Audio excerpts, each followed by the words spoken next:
BO2 first. Me and Dakota Adroit? cast it. Adroit, that's what it was. And GeekFam ended up winning? No, I thought they lost. Yeah, GeekFam lost. Yeah, GeekFam lost. They lost 2-1, right? Yep. Yeah, okay. Yeah. It was 2-1. I know they got meepoed, and then the Lone Druid Alk game happened. Yes. That's what it was. They misclicked Lone Druid, apparently. Yeah. And Adroit did?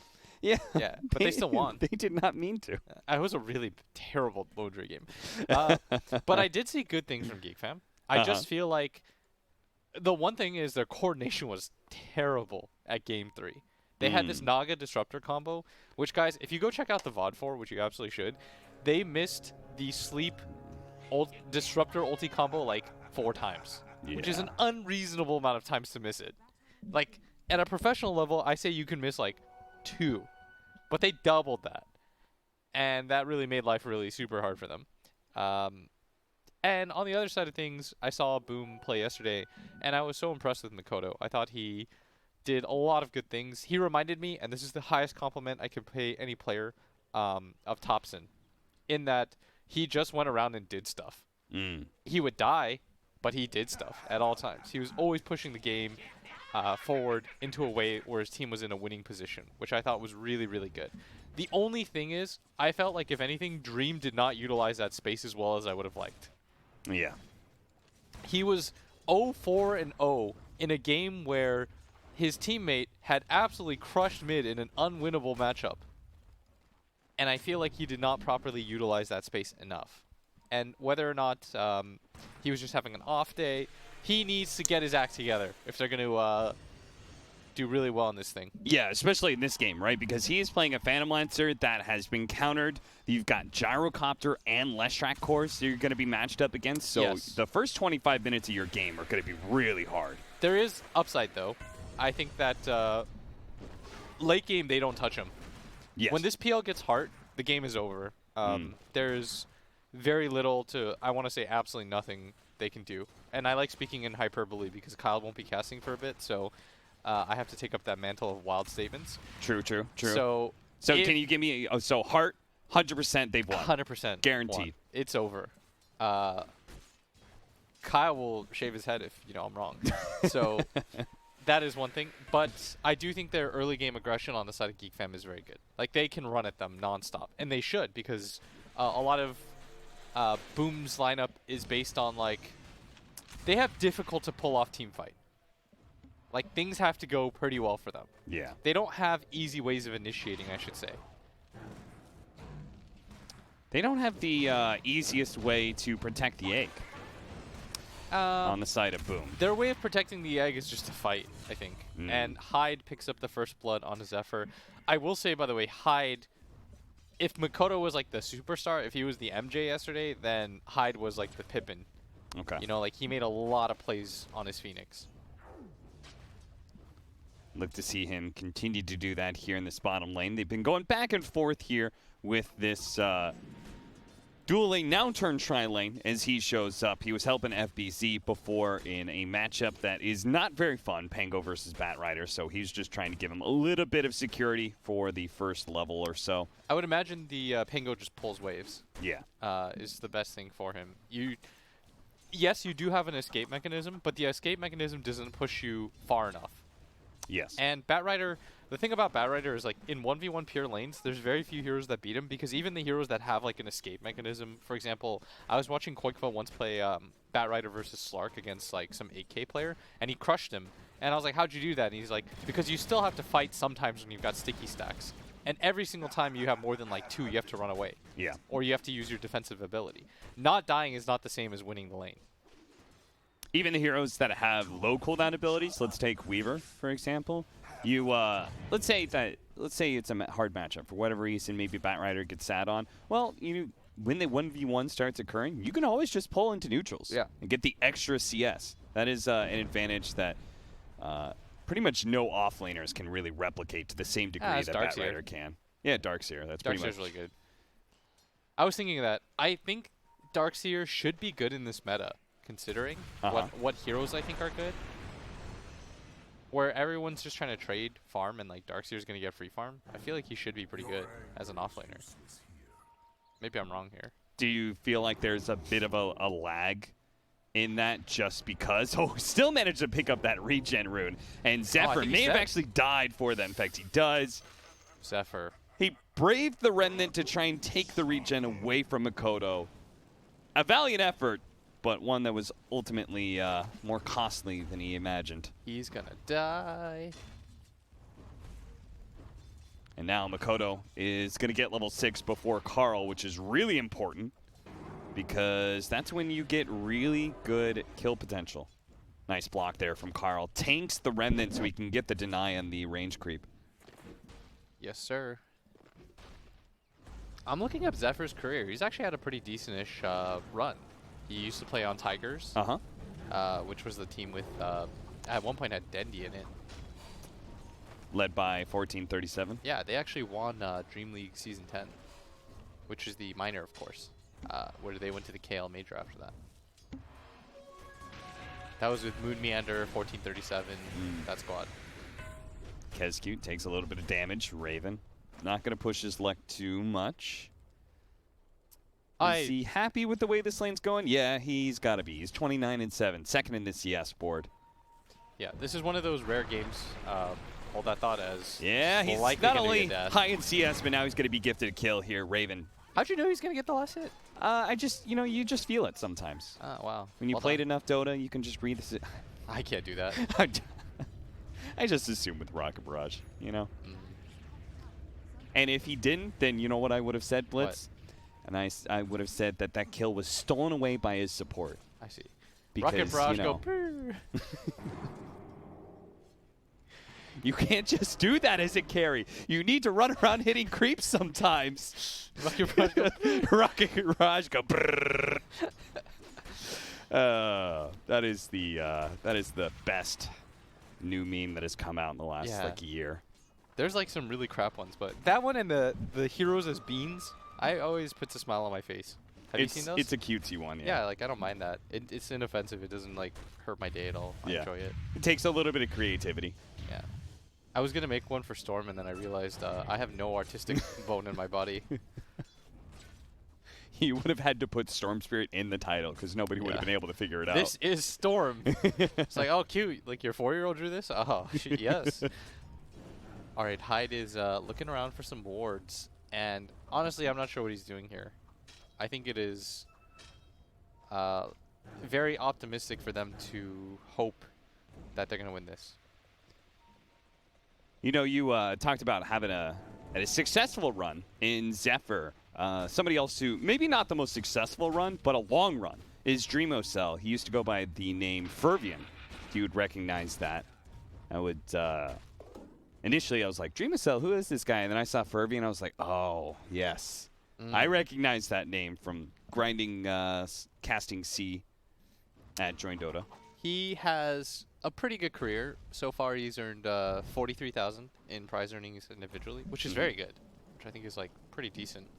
At the tender age of 22. If I had that money at 22, I'd be pretty happy. Yeah, he started playing real young then. Yeah, his best result was they played at the minor and they got 4th, losing 2-0 to Alliance, in fact. That is very respectable. I mean, they really shot up at that major, or excuse me, at that minor. Their groups being able to beat Furzy and Business Associates, that was what a hell of a surprise, because I think a lot of people would have rated them for last place. Oh, they're going to probably... Good chain stun. Makoto is going to be able to jump away, and FBC is going to try and get the chain stun onto Zephyr to turn that gank around and claim a kill. He will manage to pick up that bounty. 3-1 now to the favor of Boom. That Pango death zone. I hate it. Yeah. In that mid lane where you're just like, you're just done, son. There's just way too many areas. There's like bounce, bounce, bounce, bounce, bounce. It is a really solid Pango game. Yeah. And odds-wise, if you saw in the beginning of the game, it was like, did we shot those out? We're gonna see the odds pop up. It was like 1.8 to like 1.9. Very and actually, I think GeekFam was favored, which I think was a little bit surprising because based on their relative performances, I probably would have rated Boom a little bit higher.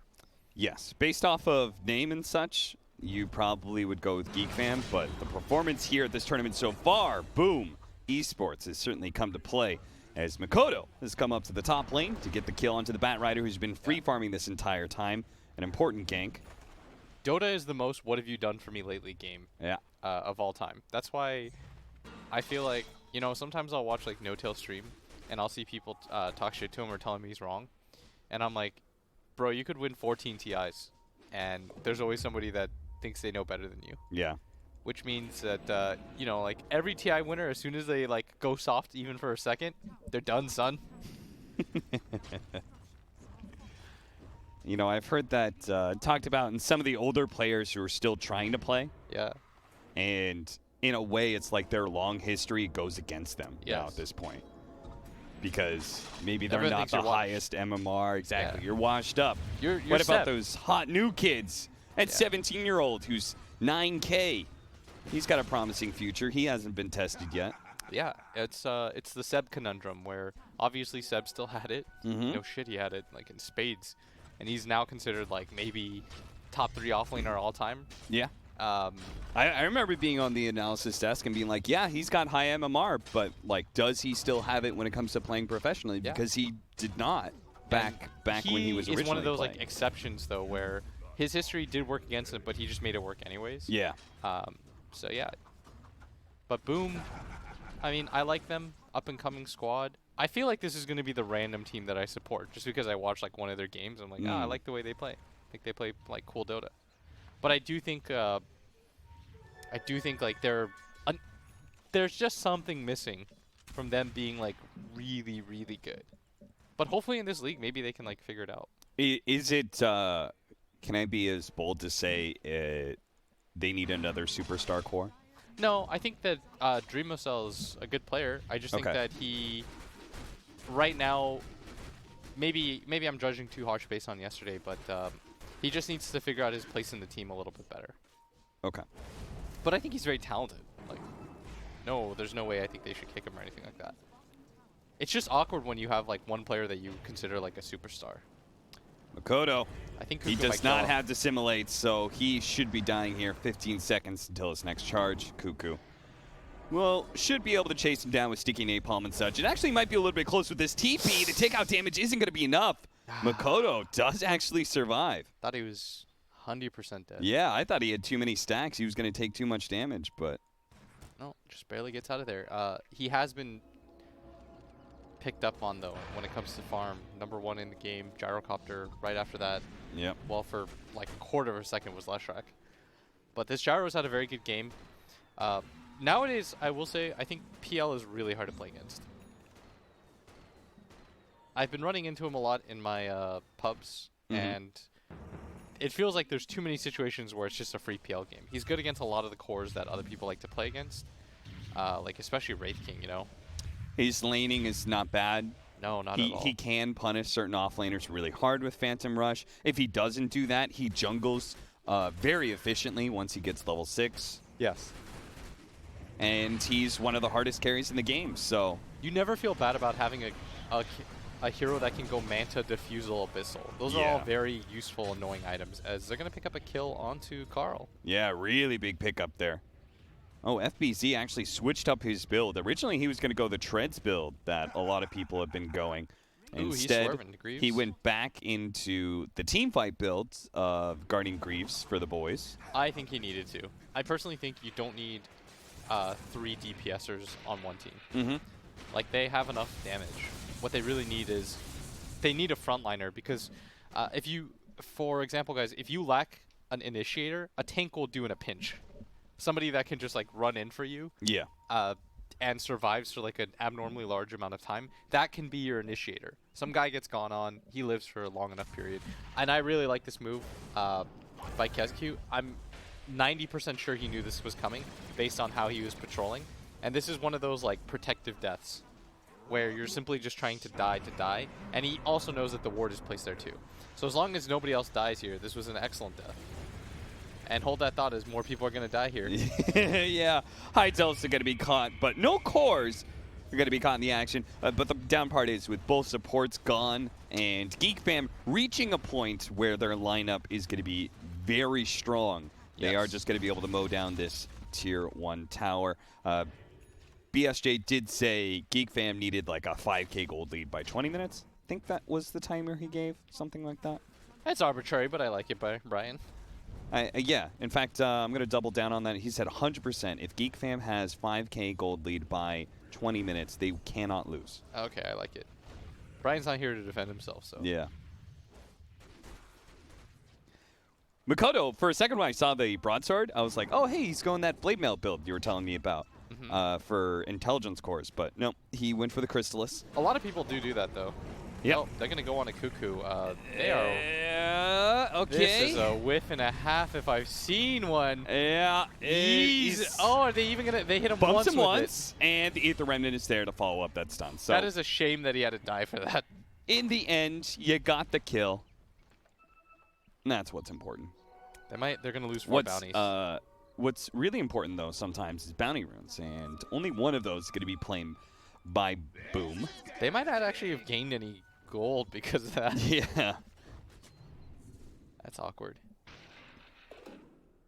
Oh, I actually thought they knew that ward was there, though, on the side of Boom. Yeah. I think it's actually likely that they just haven't played in that area yet, and that's why the wards haven't been dewarded. Yeah, because obviously they smoked upwards.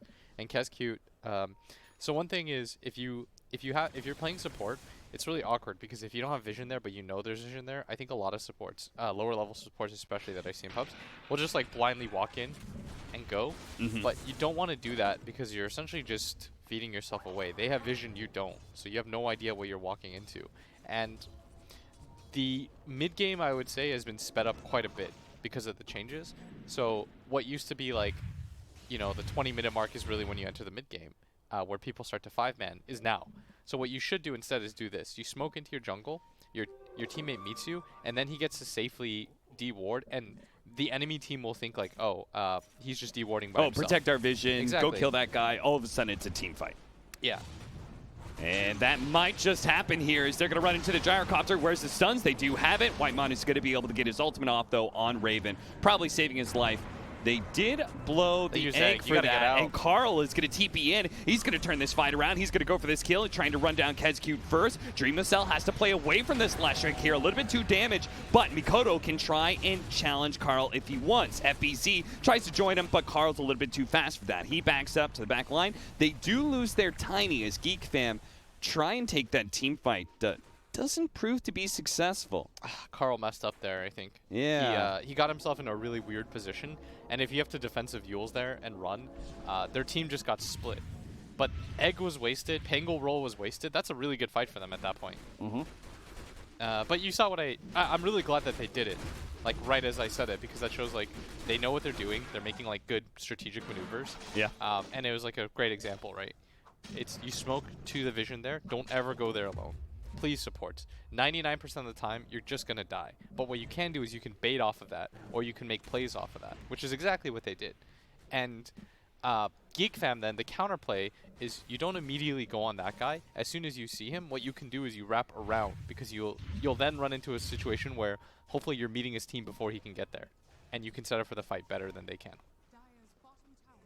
Also, you want to be closer to your wards so you can protect them. So you want somebody deeper in that jungle area. I would say that person would probably be like Oracle, or not Oracle, but like Batrider. Because Batrider is really tanky, and also he's just like has a natural escape mechanism in Firefly, right? Yeah. So if they blow a ton on, like remember top when they tried going on that? They're going to smoke, run into Kezcute. They're like, damn it all. This 5 keeps on getting the way of all of our smoke ganks. We're trying to get a core kill. We're trying to find something important to pick off and then turn into an objective somewhere. But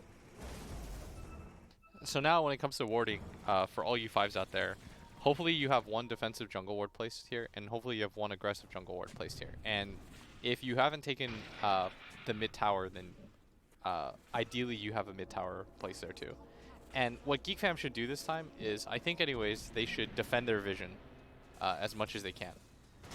Like, you placed a ward, you de-warded, you now know you have an area down here to play around that area. So that means now we're going to see like a parallel. Boom ID is going to now play in this top lane because that's where they feel comfortable, and that's where they're going to now establish some vision, and they've got like control of the area. Looks to me like GeekFam might try and defend. As hard as this might end up being here, they may be able to burst down FBZ. They do. Zephyr gets a combination onto him, leads into Kuko, getting the lasso. A great defense there from GeekFam. That's very good. That one pickoff means that they get the tier 2 and don't give up their own. Oh, I like that. No trade-off. That leads now to a 4K net worth lead as we approach the 20-minute mark. And GeekFam take that play because they know they have the numbers advantage. A lot of Dota coming down to whether or not you have the numbers advantage. If it's 4-on-5, no matter what position you are in the game, for the like 99% of the time you want to take a fight, because so much of the net worth is just not there, right? Especially when you can set up that fight picking off a core, right? You get a 5 position, maybe it's not as clear cut. Did neither of the cores have Calling Blade on them? Can you click the Pango in the Void? Okay. So I think what you want to do is cut the trees above the tier 2. So, and I think they got a lot of them, but they just must have snuck in, GeekFam. Yeah. Like ideally you cut all those trees and then you see the TP coming. But Kuku had a really good spot like to come in from. Zephyr also did a good job TPing to the tier 3 and getting set up in the first place. That Same was just goes really with well done. Oracle. I didn't think it was going to be possible for them to defend that tower. Yeah. But he found the opening. He killed FBZ. Managed to burst him down. FBZ is... he should have... Well, he can pick up Greaves right now, but it looks like he may want a Blink Dagger instead of the Greaves. Why do you think he's going Blink instead of Greaves? Well, I always like playing Pango against Oracle because you're one of the best heroes to get to the back line and assassinate that hero. Yeah. But he doesn't have the damage for it. So you don't love his build? I don't love his build. If he's gonna if you're gonna go this build, like why wouldn't you just complete the Greaves? I see. Flat out. Chain stun. Kez, he's gonna be fine. Zephyr just kind of poking at him, realizing this is not a fight they can take anymore. There's a lot of Boom members here, but Makoto does manage to find a huge follow-up. He's going to be able to get on top of Kuku. The follow-up there from FBZ keeps him chain stunned. He rolls right into the Oracle, keeping him stunned. Really nicely done. Blinks back into him one more time. That's 3 stuns onto Whitemon. Still managed to get off his ultimate. There's the Supernova onto the side. Kuku's going to buy back and TP onto the shrine here. Makoto does manage to get up in the high ground. Kuku, as he TPs in, is caught by the Aether Remnant, followed up by the Supernova stun. So he doesn't immediately get to catch anybody like he was hoping. He had lasso up. He was ready to go, but the stuns was too much for him. So they're only going to find maybe Dreamacell here. He was actually trying to go for the kill on his Zephyr. Makoto, Yule Scepter up. Kuku tanks the Aether Remnant for Carl. Carl chases back some of those heroes to make sure that the rest of his team can focus on killing Dreamacell with no interference from the Radiant. That's what I meant by Dreamacell. Sometimes just like gets a little bit out of position. He's getting he's just trying to get a little bit too antsy. Like I want to make this more worth it than it has to be. Yeah, why is he attacking the Tiny there and not just running away? Yeah, like his team is, I feel you play based off cooldowns at this point, right? You've demonstrated your cooldowns are your threat. You've demonstrated like I have nothing left in the chamber. Like we use the Phoenix egg, but you forced the buyback on the Phoenix and you lost like what? I think they lost one hero there, right? They killed Bat. They lost somebody. I can't remember. I believe they only lost Dreamacell. Oh, okay. So it was one for... But it was a buyback for Kuku, so we're going to see that fight again just to make sure. So if Kuku buys back and that's the end of it, great. You traded off favorably. Yeah. You see right there is he tries to get on top of the Oracle. FBZ doing a really good job with that Blink Dagger, though. Oh, that was sick blink. That was a really sick blink. Bumping into the Oracle for a lost third Pango. stun. That's what it was. They lost their Pango. Oh, yeah. So, but you trade offlaners, but one buys back. Yeah. It's fine. And I think Dreamacell at that point was like, we can keep fighting. We're under our tier 2, but towers aren't really towers at that point. Especially when Boom is getting close to certain peaks. You've got now the level 2 Supernova plus Aghanim Scepter coming in for Hyde. Yeah. So that is a really big upgrade. You're still working towards that heart timing that you were talking about, the guaranteed win condition for Boom. Makoto's still a ways away from Aghanim Scepter. It'll be another like 5 minutes or so before he has that. They're getting out efficiencyed kind of hard right now. Yeah. On the side of Boom. I feel like they're lineup is awkward in that regard, where they have to keep waiting for this PL to be active on the map. But PL doesn't feel comfortable fighting right now because the Gyro and the Lesh are so farmed that at the present, without a heart, they are very good direct counters to him. Yeah. But with that being said, I think GeekFam should also continue to play aggressively and not stop. Kodo setting up a stun onto Zephyr here. Hyde follows it up by diving in. Sunray, that should burn down the Tiny pretty easily. Now he's going to pop that Phoenix Sun, try and help Makoto get out of here. It's going to be at the cost of his own life. At the same time, Kezku actually did get kept by the last strike. Is now zooming in on the side. Makoto does have to dissimulate. He's got 2 more seconds till another jump away. He's going to be hit by the missile, but fortunately there's that Pango causing so much chaos. Dreamcell, they found the real one. They got the last one. Beautiful read by Cuckoo, and that is disastrous for Boom. Losing their carry once again with Kezku buying back, now dying back is going to be run down by Cuckoo and Carl. The K's show up to the fight 25 minutes in. Now they're just going to run over the tier 2 in a massive engagement. That is rough. Just way too difficult of a fight. I think fighting in that mid area is just awkward. Yeah. It's just so awkward, especially when you jump in, you don't really kill the Tiny very easily. Like, they've got damage issues right now on the side of Boom ID. Real damage issues. It feels like Boom just keeps on, like, they get into a situation, okay, this is a trade-off and it's kind of fine. Yeah. But they have a little bit of a save-a-friend syndrome. Dreamercell's not being, like, selfish enough in some ways. Yeah. I want him to be off on a side lane farming while Makoto's making that play, you know? Then you're cool with it. At the end of the day, you're thinking to yourself, well, we trade 1 for 1, but like our PL's getting really huge. Yeah. So who cares? And that's the way this lineup is built, right? You've got 2 elusive flash farming cores in Pango and Void Spirit. They can play the dangerous lanes for you, draw attention. Maybe sometimes they get caught and die, but it's all to create space for this Phantom Lancer. Yeah, because if you are the reason why your team wins or loses, like you're that hero, you're that PL, you're that anti-mage, it's really on you to... Oh, they baited Carl. Zephyr's going to show up, managed to get the avalanche stun onto Makoto, actually hits him with the ensnare from the net. The neutral item helps to try and get the kill on Makoto, and look at that, Cuckoo just reads him like a book, knew exactly traps. Where he was going. That was a very well set up gank by GeekFam. I really, really like these traps that GeekFam are setting up. And I think they're really good traps because I don't necessarily disagree with a lot of the plays that Boom are making.